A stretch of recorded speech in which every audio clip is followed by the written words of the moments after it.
Do you believe that more medical tests mean better health, especially after the age of 60? That idea seems logical. After all, for decades, we have heard the same message repeated in health campaigns, hospital advertisements, and medical offices.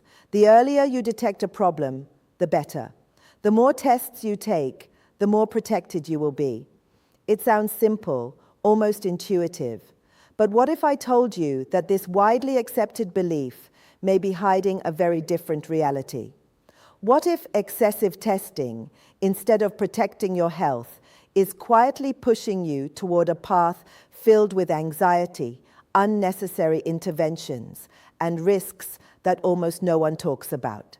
Imagine walking into a doctor's office feeling perfectly fine and leaving with a concern that never existed before.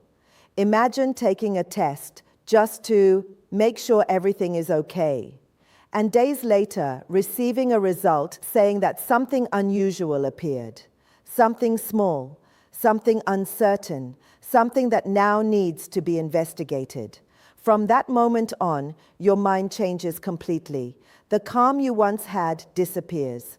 Suddenly, every sensation in your body becomes a warning sign. Every small ache becomes a suspicion. And the worst part is that, in most cases, all of this begins with a test that may never have been necessary. According to Dr. Sarah Aoki, a physician with more than 20 years of clinical experience, this is one of the quietest and least discussed problems in modern medicine. There is an almost automatic belief that more testing always means better prevention. But the reality is far more complex. Especially after the age of 60 or 65, excessive testing can trigger what doctors call the cascade effect. This effect begins in an apparently innocent way: a routine exam, a more detailed checkup, a test performed just as a precaution. The person feels fine, has no relevant symptoms, but decides to do the exam because they believe they are being responsible about their health. Then the result arrives, and in that report, something appears. Perhaps it is a small spot, maybe a tiny cyst, maybe a number slightly outside the standard range. Something so small it may have been there for decades without causing any problem. Something that could remain there for many years without ever affecting your life. But the simple fact that it was discovered completely changes the situation, because when a doctor sees something that cannot be explained with absolute certainty, it must be investigated. Not investigating could mean risking the possibility of ignoring something serious. So the next stage begins. A new test is ordered, a more detailed one. Sometimes a specialist enters the picture. That specialist requests another exam, perhaps a CT scan, perhaps an MRI, maybe a test with contrast. The results remain inconclusive. Nothing clearly dangerous, but also nothing that can be completely ignored. Then the recommendation for something more invasive appears. A biopsy, for example. A procedure involving anesthesia, needles, instruments entering the body. Suddenly, the person who was healthy is now inside an intense medical cycle. Appointments, tests, concerns, sleepless nights, and at the end of that entire process, which can take weeks or months, the conclusion is often surprisingly simple. It was nothing. It never was anything. It never would have been anything. But by the time that conclusion is reached, the patient has already gone through extreme anxiety, medical risks, financial costs, and emotional exhaustion. That is the true meaning of the cascade effect. One test leads to another, which leads to another, which leads to a procedure, which may lead to complications. And everything began with something that might never have caused any problem at all.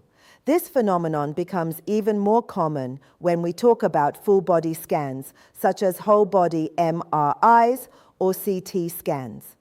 In recent years, these exams have started to be marketed as a kind of total health insurance. The promise is seductive: a single exam capable of scanning the entire body from head to toe, detecting any problem before it becomes dangerous. Many private clinics promote these scans as a revolution in preventive medicine. The idea of having a complete view of what is happening inside the body sounds powerful. It sounds intelligent. It sounds responsible. But when we look at the scientific data, the story changes completely. Studies show that when healthy people over 60 undergo full-body scans, doctors find some kind of abnormality in almost every case. The numbers are astonishing. Between 90% and 95% of people present some kind of unexpected finding.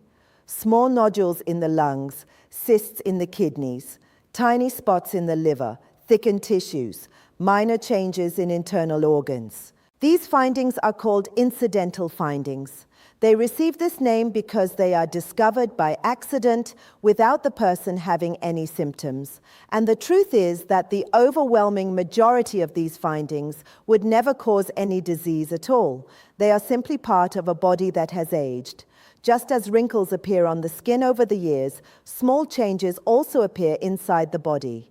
Tiny internal imperfections, marks of time that do not represent illness. The problem is that when an extremely sensitive test begins searching for every possible detail inside the body, it inevitably finds these imperfections. And once it finds them, the investigation begins. Imagine the following situation. A 65-year-old decides to undergo a full-body CT scan simply to make sure everything is okay. They enter the machine for about 30 minutes, then go home feeling calm. A few days later, the report arrives, and in the middle of that report appears a seemingly simple sentence: small pulmonary nodule measuring 3 millimeters, follow-up recommended in 3 to 6 months, 3 millimeters, about the size of the tip of a pencil eraser, something microscopic. But from that moment on, peace of mind disappears. The person begins thinking about that nodule constantly. Every deep breath becomes a reason for concern. Every small discomfort in the chest becomes a source of fear. 3 months later, they return for another scan. The nodule is still there. Maybe it has grown a millimeter, maybe not. The doctor cannot say with certainty. So the recommendation becomes seeing a specialist. The specialist wants certainty. So a biopsy is suggested. A biopsy may involve inserting a needle into the lung to remove a small sample of tissue. There is risk of bleeding, risk of infection, risk of pneumothorax when the lung partially collapses. All of this to investigate something that, in the overwhelming majority of cases, never represented a threat. Several studies have followed people who underwent full-body scans. The results were surprising. Those who had the scans did not live longer than those who did not. They did not avoid more diseases. They did not have lower mortality rates. What they experienced instead was more anxiety, more medical procedures, and more unnecessary complications. In other words, the tests did not make them healthier. In many cases, they did the opposite. This is a difficult concept to accept because for decades, we have been conditioned to believe that more medical investigation is always better. But modern medicine is beginning to recognize that there is a limit. There is a point where searching too much begins to create more problems than benefits. And this does not happen only with full-body scans. Another common example involves brain imaging tests. As people age, small memory lapses become normal. Forgetting the name of an actor, walking into a room and forgetting what you intended to do, taking a few seconds longer to recall a word. These situations are extremely common after the age of 60 or 70. They are part of the normal aging process. But many families, worried about diseases such as Alzheimer's, insist that their parents or grandparents undergo an MRI of the brain just to make sure everything is fine. The intention is good. The fear is understandable. No one wants to see a loved one lose their memory. But the problem is that these exams rarely answer the questions people expect them to answer. When the brain of someone over 70 is examined by MRI, the report almost always contains alarming descriptions: mild brain atrophy, white matter lesions, vascular changes, microangiopathy. To someone who is not a doctor, these terms sound terrifying. They sound like evidence that the brain is rapidly deteriorating. But the reality is far less dramatic. These changes are extremely common in normal aging.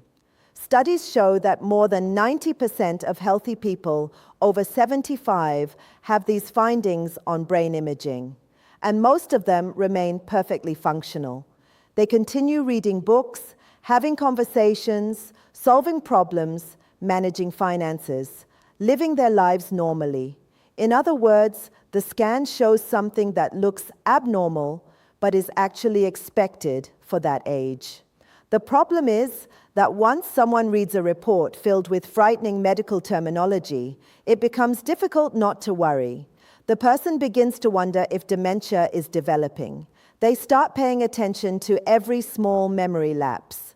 They begin doubting their own mental capacity. This can create a heavy psychological burden.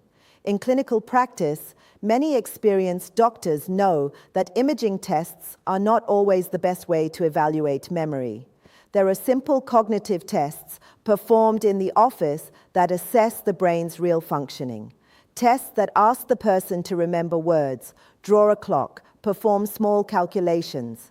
These take only a few minutes and often provide much more useful information than a brain image. Moreover, when memory problems truly exist, they are often caused by treatable conditions: vitamin B12 deficiency, side effects of medications, thyroid problems, sleep apnea, depression. All of these can affect memory and can often be treated successfully. Another classic example of excessive testing involves cardiac stress tests performed simply because of age.